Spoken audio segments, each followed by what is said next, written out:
नमस्कार, आप देख रहे न्यूज 18। मैं हूं आपके साथ मेनका चौधरी। खबर दमदार में आपका स्वागत है और सबसे पहले एक बड़ी खबर। उत्तर प्रदेश में टल सकती है बोर्ड की परीक्षाएं। डिप्टी सीएम दिनेश शर्मा ने संकेत दिए हैं। पंचायत चुनाव की तारीखों के बाद इसका फैसला होगा। जरूरी हुआ तो परीक्षा की डेट में बदलाव करेंगे, ये कहना है डिप्टी सीएम का। 24 अप्रैल से शुरू होनी है यूपी बोर्ड की परीक्षाएं, लेकिन इस बीच पंचायत चुनाव भी आ रहे हैं और ऐसे में हो सकता है कि पंचायत चुनाव की तारीखों का जब ऐलान होगा तो परीक्षा की तारीखों में फेरबदल की जा सकती है। डिप्टी सीएम दिनेश शर्मा उन्होंने कहा कि यूपी में बोर्ड की परीक्षाओं की तारीख में बदलाव हो सकता है, परीक्षाएं कुछ आगे तक टल सकती हैं, ये संकेत उन्होंने दिया और इसकी वजह पंचायत चुनाव बताई गई है। पंचायत चुनाव की तारीखों का अभी तक ऐलान नहीं हुआ है। जैसे ही पंचायत चुनाव की तारीख आएगी, अगर कोई तारीख बोर्ड परीक्षा से मैच करेगी तो ऐसे में वो परीक्षा रद्द हो जाएगी, वो परीक्षा पोस्टपोन्ड हो जाएगी, वो टल जाएगी वो परीक्षा। 24 अप्रैल से बोर्ड की परीक्षाएं शुरू होनी है, लेकिन इसी महीने में, अप्रैल के महीने में ही पंचायत चुनाव भी होने हैं उत्तर प्रदेश में। और ऐसे में जाहिर सी बात है, व्यवस्था को लेकर एक बहुत बड़ी चुनौती होगी। एक तरफ प्रदेश में त्रिस्तरीय पंचायत चुनाव और दूसरी तरफ बोर्ड परीक्षाएं, तो व्यवस्था ठीक रहे और इसके लिए चुनाव के मद्देनजर बोर्ड परीक्षाओं की तारीख आगे बढ़ाई जा सकती है।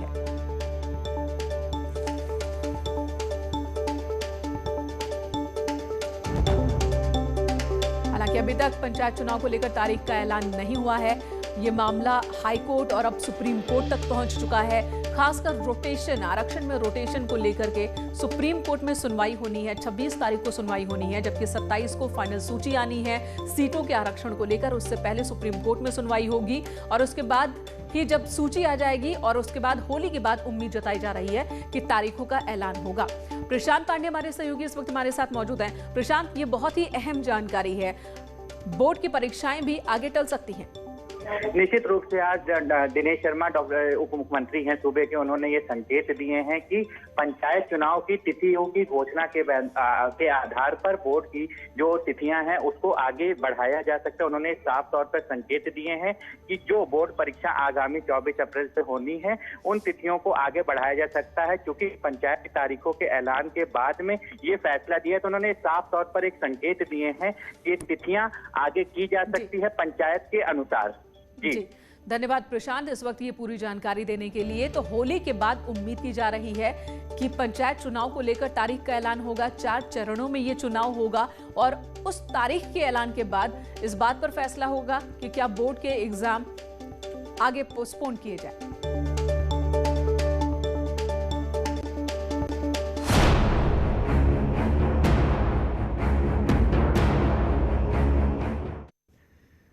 असम में योगी, जी हां, सीएम योगी ने आज असम में ताबड़तोड़ 3 रैलियां की है। सीएम योगी ने आज असम में जयपुर, देव, सिलचर और बोरखोला में रैली को संबोधित किया। सीएम योगी की रैली में भारी भीड़ नजर आई। रैली में लोग जय श्री राम के नारे लगा रहे थे। सीएम योगी ने अपने संबोधन में कहा कि बीजेपी ने 5 सालों में असम में विकास का काम किया। सीएम योगी ने कांग्रेस समेत दूसरे दलों पर निशाना भी साधा। सीएम ने कहा कि जब से बीजेपी की सरकार असम में बनी है, बीते 5 सालों में असम में कोई दंगा नहीं हुआ, कोई हिंसा नहीं हुई, जबकि इससे पहले बहुत ही अशांति रहती थी। सीएए का मुद्दा भी उठाया सीएम योगी आदित्यनाथ ने असम की रैली में। विगत 5 वर्ष के दौरान विकास की एक नई ऊंचाइयों को छूता हुआ दिखाई दे रहा है। ये सब संभव हो पाया है प्रधानमंत्री मोदी जी की दूरदर्शिता के कारण। और आप सबने 5 वर्ष पहले भारतीय जनता पार्टी पे विश्वास किया था, भारतीय जनता पार्टी को अपना समर्थन और अपना आशीर्वाद दिया था। आज इसका परिणाम है किसी सोनोवाल जी के नेतृत्व में भारतीय जनता पार्टी की सरकार ने 5 वर्ष के अंदर असम को एक नई पहचान, प्रदेश को विभाजन के कगार पर पहुंचाई थी। अन्यथा बांग्लादेश और पाकिस्तान भी भारत का हिस्सा हुआ करता है।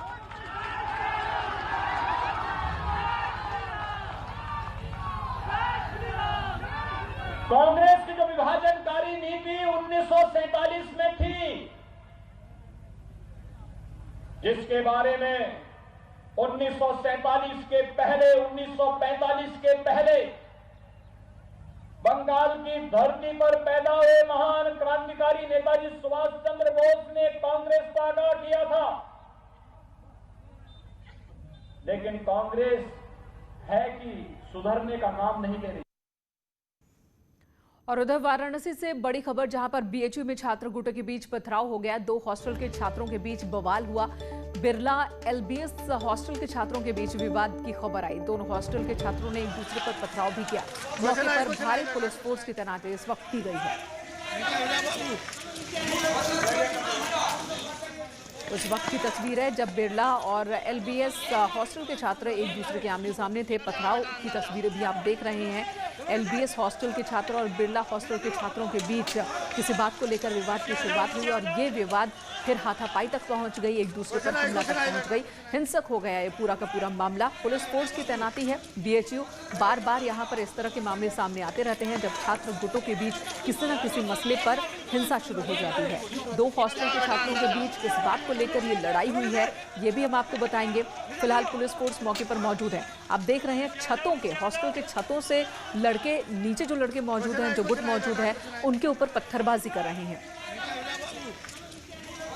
हालांकि सवाल भी बार बार यही उठता है कि क्या वजह है कि बीएचयू में इस तरीके से छात्रों का गुट हिंसक हो जाता है, एक दूसरे पर हमला करने लगता है। बार बार बीएचयू प्रशासन पर भी सवाल उठता है कि आखिर ये किस तरह का मैनेजमेंट है जहां पर छात्रों पर अनुशासनात्मक कार्रवाई होती तो है जब इस तरह के मसले आते हैं, बावजूद इसके हंगामा रह रहकर होता ही रहता है पूरे कैंपस में।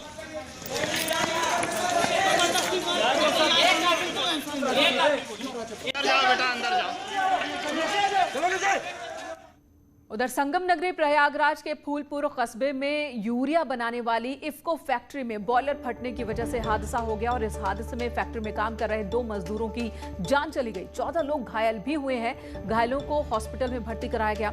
हादसे के बाद फैक्ट्री के मेन गेट पर कर्मचारियों के परिजनों ने हंगामा किया। हंगामे की तस्वीर भी हम आपको दिखा रहे हैं। लोग कंपनी प्रबंधन पर लापरवाही के आरोप लगा रहे हैं। दिसंबर 2020 में भी इसी फैक्ट्री में अमोनिया गैस का रिसाव हुआ था। उस दौरान 2 अधिकारियों की जान चली गई थी और अब फिर एक हादसा जिसमें 2 लोगों की जान चली गई, 14 लोग घायल हैं। इफ्को के अंदर काम कर रहे थे, बॉयलर फट गया है, काफी लोग घायल हुए हैं, कुछ लोग एक्सपायर कर गए हैं। अभी तक इनको पता नहीं कि हमारे कितने लोग एक्सपायर हुए, कितने लोग घायल हैं, किसको कहाँ भेजा गया। इफ्को का नियम है चोरी छुपे डेड बॉडी बाहर कर देता है, वो अपना हाथ खड़ा कर देता है कि हमसे कोई मतलब नहीं है। बताइए गरीब आदमी है वो कैसे बिताएगा अपना। और ये लोग का हमेशा का नियम, भी 2 महीने पहले भी ये कांड हुआ था। हालांकि हालात पर नजर बनाने के लिए पुलिस और प्रशासन के आला अधिकारी यहाँ पर मौजूद हैं और वो कंपनी प्रबंधन से लगातार वार्ता भी कर रहे हैं। लेकिन इस घटना को लेकर स्थानीय लोगों का, खासतौर पर जो कर्मचारी हैं, उनके परिजनों का आक्रोश लगातार बढ़ता जा रहा है। कैमरा पर्सन संजू मिश्रा के साथ सर्वेश दुबे, न्यूज़ 18 प्रयागराज। और देश में कोरोना के मामले तेजी से बढ़ रहे हैं। इस बीच केंद्र सरकार ने एक फैसला लिया कि 14 साल से ज्यादा उम्र के सभी लोगों को अब कोविड टीकाकरण के दौरान के तहत ही वैक्सीनेशन होगा। 1 अप्रैल से वैक्सीनेशन सबके लिए होगा जो 45 साल से ऊपर के हैं। केंद्र सरकार ने 45 साल से ज्यादा उम्र के सभी लोगों के लिए कोविड टीकाकरण शुरू करने का फैसला किया है। केंद्र कैबिनेट ने इस पर मुहर लगाई। केंद्रीय मंत्री प्रकाश जावड़ेकर ने कहा कि 1 अप्रैल से 45 साल से ज्यादा उम्र का कोई भी व्यक्ति टीकाकरण करा सकता है। जावड़ेकर ने बताया कि आज तक 4 करोड़ 83 लाख लोगों को वैक्सीन लग चुकी है। कि जो भी 45 के ऊपर है सब लोग अपना नाम रजिस्टर करें और अपॉइंटमेंट लेकर वो टीका लगाए, वैक्सीन करे। इनमें से 80 लाख लोगों को दूसरा डोज मिल चुका है। पिछले 24 घंटे में रिकॉर्ड 32.5 लाख लोगों को डोज दिए गए हैं। केंद्र ने एक्सपर्ट्स की राय लेने के बाद कोविशील्ड के डोज इंटरवल में बदलाव किया है। कोवैक्सीन की दूसरी डोज कब लगेगी, इस बारे में जावड़ेकर ने कहा कि आपको डॉक्टर बताएंगे। कोविशील्ड के लिए 2 डोज के बीच पहले 4 से 6 हफ्तों का अंतराल मिलता था, अब इसे 4 से 8 हफ्ते कर दिया गया है। इधर लखनऊ से बड़ी खबर, जहां पर 69,000 शिक्षक भर्ती की तीसरी मेरिट लिस्ट जल्द जारी होगी। साथ ही बेसिक शिक्षा विभाग में 4,613 रिक्त पदों पर भर्ती होगी। भर्ती में आरक्षण के नियमों का पालन किया जाएगा। अभी जल्दी ही हमने 69,000 सहायक अध्यापक भर्ती परीक्षा पूरी की है। उसके अंतर्गत जो भर्तियां हुई हैं उसमें कुछ कारणों से कोई यहाँ पर मेरिट लिस्ट में था लेकिन किसी और सेवा में जा चुका है, या किसी न किसी कारण से लगभग 4,000 पद हमारे रिक्त रह गए हैं। अभी तक की जो परंपरा रही है विभाग में कि वो रिक्तियाँ फिर अगले विज्ञापन में जाती थीं, लेकिन माननीय मुख्यमंत्री जी का ऐसा निर्देश था कि जब भर्ती परीक्षा हुई है और हमारे पास योग्य अभ्यर्थी उपलब्ध हैं तो जितना जल्दी हो सके सभी रिक्त पदों को भरा जाना चाहिए। इसलिए उनके निर्देश के क्रम में जो लगभग 4,000 पद काउंसलिंग के बाद और नियुक्ति प्रक्रिया पूरी होने के बाद हमारे रिक्त रह गए हैं, उनको आरक्षण के सारे उपबंधों का पालन करते हुए जो हमारी मौजूदा मेरिट लिस्ट है उसी मेरिट लिस्ट में से उन 4,000 पदों को भी, 4,000 कुछ संख्या है, वो एग्जैक्ट फिगर आ जाएगी हमारे पास 1-2 दिनों में, तो लगभग 4,000 जो पद हैं उन सभी पदों को वर्तमान मेरिट लिस्ट के जो छात्र हैं उन्हीं से भरेंगे।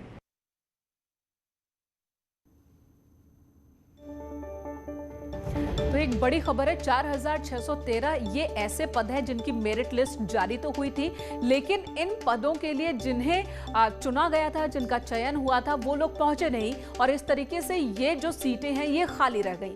अब इन सीटों पर भर्ती होगी और इन सीटों पर भर्ती तीसरी मेरिट लिस्ट के आधार पर होगी। जिन्होंने पहले परीक्षा दिया है, 69,000 बेसिक शिक्षा के भर्ती जब निकली थी उसके अनुसार जिन्होंने एग्जाम दिया था उसी की तीसरी मेरिट लिस्ट जारी की जाएगी। मेरठ में सपा अध्यक्ष अखिलेश यादव ने किसान पंचायत को संबोधित किया। अखिलेश ने बीजेपी पर जमकर निशाना साधा। अखिलेश ने कहा कि बीजेपी के राज में किसान परेशान है।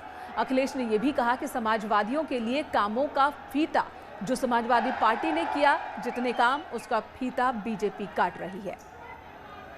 ये जनता इंतजार कर रही है समाजवादियों का और इसलिए याद कर रही है कि समाजवादियों ने काम किया है और ऐसे ऐतिहासिक काम किए हैं जिसकी आप जानकारी है। आपको ये सरकार नहीं कर पाई। जो काम समाजवादियों ने किए हैं वो काम ये भारतीय जनता पार्टी नहीं कर पाई है। दिल्ली में सरकार, उत्तर प्रदेश में भी सरकार, उसके बावजूद भी उत्तर प्रदेश में अभी भी भारतीय जनता पार्टी की सरकार उद्घाटन का उद्घाटन कर रही है, शिलान्यास का शिलान्यास कर रही है और भारतीय जनता पार्टी का ये स्तर आ गया है कि समाजवादियों की लगी हुई पटिया को हटा करके अपनी पटिया लगा रहे हैं। इससे ज्यादा खराब बात और क्या हो सकती है। यहाँ एक ब्रेक के लिए रुकेंगे, तुरंत लौटेंगे, आप बने रहे हमारे साथ। और अब आपको लिए चलते हैं श्री कृष्ण की नगरी मथुरा, जहां पर फाग महोत्सव अब धीरे धीरे अपनी चरम पर पहुंचता जा रहा है। 25 मार्च को रंग भेरिनी एकादशी है और हर साल की तरह इस बार भी श्री कृष्ण जन्मस्थान परिसर में लठमार होली का आयोजन होगा। श्री कृष्ण जन्मस्थान सेवा संस्थान ने सभी तैयारियां पूरी कर ली हैं। कार्यक्रम में कोविड की गाइडलाइंस का भी पालन होगा। कृष्ण जन्मभूमि के पवित्र दिव्य अलौकिक प्रांगण में रंगारंग लठामार होली का आयोजन परंपरागत रूप से किया जा रहा है। इस वर्ष की होली केशव वाटिका में आयोजित की जाएगी। ब्रज के विभिन्न अंचलों में जो होली के समय रसिया, फाग, होली के गायन, नृत्य, चरकुला, दीप नृत्य आदि जो भिन्न भिन्न विधाएं हैं, उन सभी विधाओं का दर्शन श्रद्धालु और भक्त भगवान श्री कृष्ण की जन्मभूमि पर होने वाली होली में बड़े ही प्रेम से कर पाते हैं। यहाँ रुकेंगे एक ब्रेक के लिए। ब्रेक के बाद खबरें होंगी उत्तराखंड से।